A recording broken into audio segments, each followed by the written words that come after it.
Hey everyone, hope you're doing well. Today I'm going to tie up a pretty simple fly. It's a lightning bug. I'm going to do a pink version today. There's a green version I also made, which I have a picture of attached at the end. So to begin with, I just have some pink thread here and just lay down some thread along the hook. Then this is pink Antron yarn. So that goes underneath along the hook shank and becomes the tail at the end. And so I don't like to trim this up behind the bead, so I like to just do a couple loose wraps and then pull that down so I can hide it behind the bead head, and then wrap it down to kind of where the hook bends is where I like to go. And then once I'm happy with that, I do a couple underneath to bring the tail up to get it off the hook a little bit. And once I'm happy with that, I'll get the thread up a little bit, and then this is where I tie in my flashabou and silver wire. So I have pink flashabou and small silver wire here. So do a couple loose wraps, and then I try to snug it back a little bit. You can trim it off if you like leaving it long, but pull it back a little bit, snug it in place. And then walk the thread down to right above the tail just to lock all the flash in.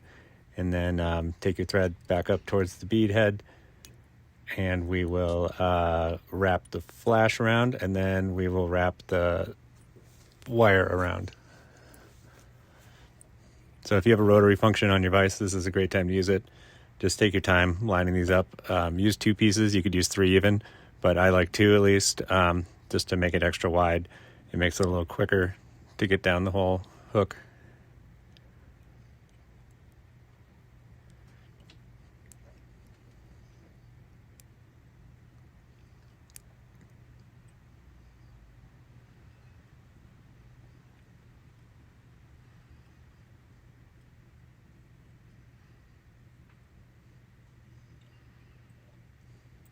All right, so once that's covered, just tie that off, and then you can cut off the excess.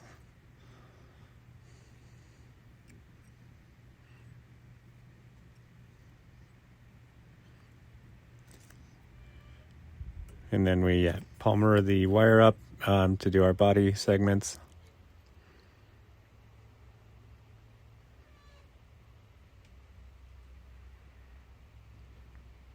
And take your time, try to make them even. Use the rotary function if you have it.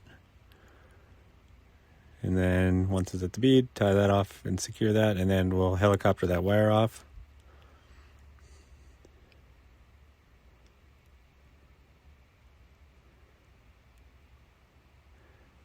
And then just for a collar behind the bead here, we have some pink UV dubbing. And yeah, a pretty short noodle there, but it's decently thick. Kind of want it bushy. It comes out pretty crazy, at least with this dubbing. And then I just give it a decent haircut at the end and trim everything down. So once the dubbing's in place, tied off, and that portion is done, and then I just need to do some scissor work and trim it. And then the tail, you can go short or longer with the tail. I like to go right about, the hook gap about. And that's about it. There's your pink version of a lightning bug. Thanks.